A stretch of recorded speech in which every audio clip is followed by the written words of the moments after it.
Olá, mulher linda, sábia e que edifica o lar. Eu sou Eliane Cristine e estamos lendo de segunda a sexta o livro de Priscila Shirer, A Resolução de Toda Mulher. Este projeto está autorizado pela editora BV Books. Para a aquisição do livro, entre em contato pelo site bvloja.com.br. E chegamos ao 18º dia. Hoje iniciaremos uma nova resolução. Estamos lendo a primeira parte desse livro que define Eis quem eu sou. Fielmente dele, a decisão de dedicar-me a Cristo e de ser moldada por sua palavra. E hoje vamos ler Compromissos Divinos. Esta leitura será dividida em duas partes. Amiga, eu quero te encorajar a ouvir este capítulo com o coração aberto. Eu sei que há algumas amigas em nosso meio que não professam a fé evangélica, e eu gostaria que você ouvisse essas palavras nesses dias com muito carinho da parte de Deus. E após os próximos 5 dias, diante de toda a sua cultura e valores construídos até aqui, você julgue a decisão a respeito deste assunto, com a clareza que o Espírito Santo lhe trará. Ele mesmo falará com você. Eu creio nisso e quero que você também creia que Deus fala aos corações do homem, no nosso caso, da mulher. Pai, eu oro pela amiga que me ouve. Essa nova jornada que ela vai entrar nesses dias irá abordar a decisão mais importante de toda a sua eternidade. E eu oro para que cada mulher que está ouvindo este áudio seja blindada pelo Teu Espírito Santo e que o Senhor possa falar ao seu coração. Somente o Teu Espírito Santo é capaz de convencer-nos do pecado, da justiça e do juízo. Eu oro por você, em nome de Jesus. Amém. Compromissos divinos. Quando tu dissestes, buscai o meu rosto, o meu coração disse a ti, o teu rosto, Senhor, buscarei. Salmos 27, versos 8.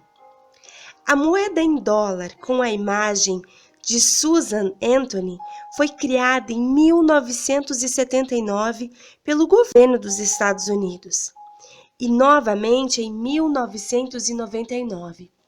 Foi a primeira moeda a circular com a imagem de uma mulher. E o objetivo era celebrar os avanços e o impacto que nosso gênero causou no país como um todo. Havia apenas um problema. A moeda de prata, menor que a moeda tradicional de $1, se parecia mais com as moedas de 25 centavos, o que fez as pessoas confundirem as duas. Embora o valor fosse bem diferente, a aparência era notavelmente a mesma. Portanto, o dólar Susan Anthony simplesmente não se popularizou e a sua circulação findou.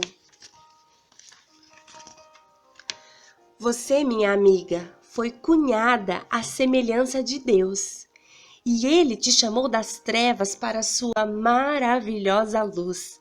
1 Pedro, capítulo 2, verso 9. Como filha dele, Cristo colocou grande estima e valor em você, herdeira da sua herança nos santos.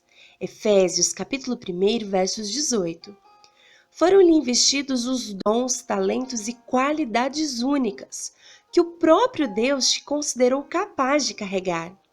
Você é surpreendentemente satisfeita, propositadamente feminina e autenticamente você.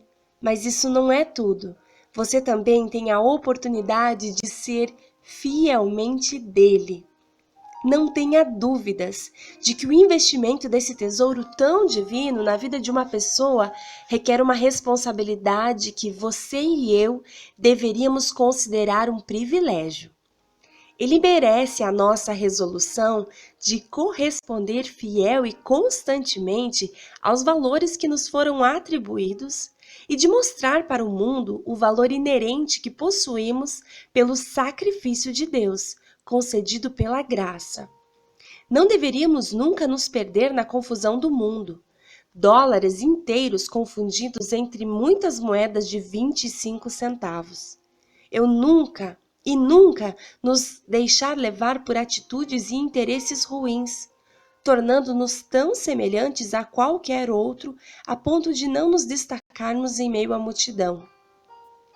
Em contraposição, nosso objetivo deveria ser o de assumir a responsabilidade pelas nossas ações, alinhando-as unicamente com nosso Deus e a sua palavra, mergulhando bem fundo nos propósitos divinos para os quais fomos colocadas na terra.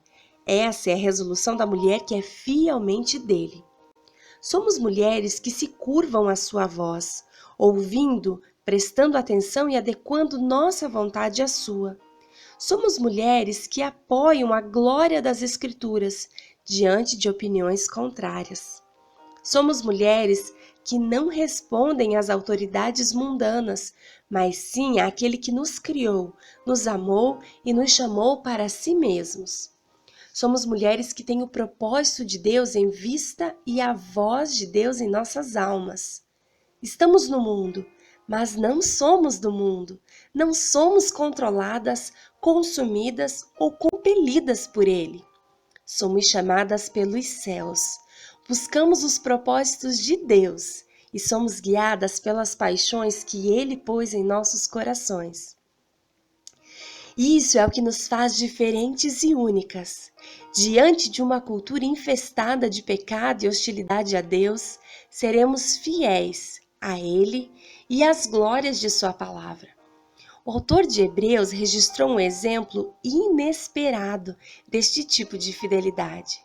Por isso, irmãos santos, participantes da vocação celestial, considerai a Jesus Cristo, apóstolo e sumo sacerdote da nossa confissão, sendo fiel ao que o constituiu, como também o foi Moisés, em toda a sua casa. Hebreus capítulo 3, do versos 1 ao 2. Como? Moisés? Fiel? Jura? Com certeza não é o que parece quando você analisa a juventude de Moisés. Quando digo juventude, refiro-me aos seus 80 anos ou mais. Criado como príncipe do Egito, Moisés foi forçado a fugir após ter matado brutalmente um de seus compatriotas. No decorrer dos 40 anos seguintes, ele viveu em circunstâncias muito indesejáveis, cuidando de ovelhas, um emprego bem abaixo do seu piso salarial e nível educacional.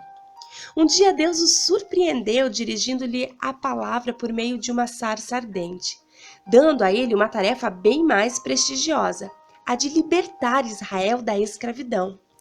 Quando Moisés finalmente concordou e aceitou a ordem de Deus, depois de um teste de paciência ao qual ele submeteu o Todo-Poderoso, ele sempre perdia a sua própria paciência com a instabilidade do povo israelita, deixando sua fúria dominá-lo. Por fim, a desobediência de Moisés às instruções do Senhor lhe custou a entrada na terra prometida. Se eu fosse o autor do livro de Hebreus, não sei se Moisés teria sido a minha primeira opção de homem exemplar. Mesmo assim, o escritor o destacou, descrevendo-o como fielmente em toda a casa de Deus. Se Moisés estivesse vivo para ler esse versículo, eu gostaria de saber que reação ele teria. Provavelmente ele se lembraria de todos os fracassos e erros que cometeu ao longo da vida, balançando a cabeça com vergonha e perplexidade, imaginando se o autor estava lúcido ao escrever aquele texto. Talvez ele fosse uma boa ilustração para descrever infidelidade, relembrando sua vida, mas certamente não para descrever fidelidade. Você consegue se identificar com isso? Talvez seus olhos encarem a quarta decisão com esse mesmo desânimo. Tantos erros e tropeços em destaque, tantos enganos a serem julgados, como você corresponderia ao padrão de dedicação distinta de uma pessoa fiel em toda a casa de Deus? Então, o exemplo de Moisés deveria dar a você e a mim grande esperança e encorajamento. Apesar de seu longo histórico de inadequação, algo em sua história, legado e herança foi considerado digno de destaque e de ser transmitido para aqueles que adorariam saber que suas vidas também foram notáveis. Escondido nesses versículos simples de Hebreus 3, está o tema decisivo e fundamental sobre o qual a história de Moisés se desdobra. A chave estava no chamado, era celestial. Amiga, amanhã nós continuaremos essa leitura, mas que até aqui o que você ouviu possa o Senhor trazer luz a cada palavra que você ouviu, que você possa se sentir desde já tocado pelo seu Espírito Santo, porque somente o Senhor tem a chave que muda a história da sua vida. E somente quando você rende o seu coração ao Senhor, somente quando você sai do controle da sua vida, quando você entrega a direção, o volante da sua vida para o Senhor, é que Ele pode então tomar as rédeas, tomar o controle, tomar a direção e começar então a escrever uma nova história. Entregue a tua caneta, a caneta da história da tua vida, entregue ao Senhor, pois Ele tem uma história linda para escrever, mas ela só poderá ser escrita se você verdadeiramente aprender a confiar naquilo que você não vê, mas naquilo que você ouve, naquilo que você enxerga pelos olhos da fé, o Deus que te ama e que diz: vem e segue-me. Esse Deus tem uma nova história sobre a sua vida e eu tenho certeza, embora eu não te conheça, que Ele está esperançoso que hoje, sem demora, você decida profeticamente entregar essa caneta ao Senhor. Estender essa caneta aos céus e dizer: Deus, toma o controle de toda a minha vida e escreve a história que o Senhor tem para ela. Eu oro para que o Senhor ministre no seu coração durante todo esse dia e que você seja abençoada com essa palavra. O Senhor te ama e tem um propósito eterno para você. Um grande beijo e até amanhã.